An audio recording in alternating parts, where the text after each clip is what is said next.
বিভাগীয় শহর রাজশাহীর পরিবহন সেক্টরে এবার যুক্ত হলো ব্যাটারি চালিত মিনি জিপ। রাজশাহী নগরীর নওদাপাড়া আমচত্বর এলাকার আনোয়ারুল ইসলাম শখের এ জিপটি তৈরি করে এনেছেন যশোর থেকে।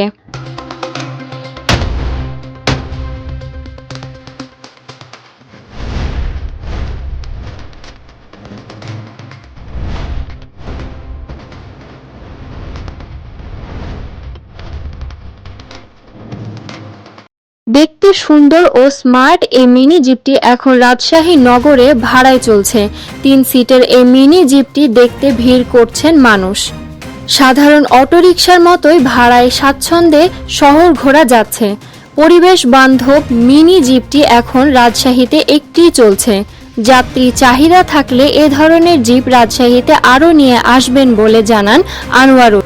3.5 লাখ টাকায় তৈরি মিনি জিপটি এখন নিজেই চালাচ্ছেন আনোয়ারুল ইসলাম।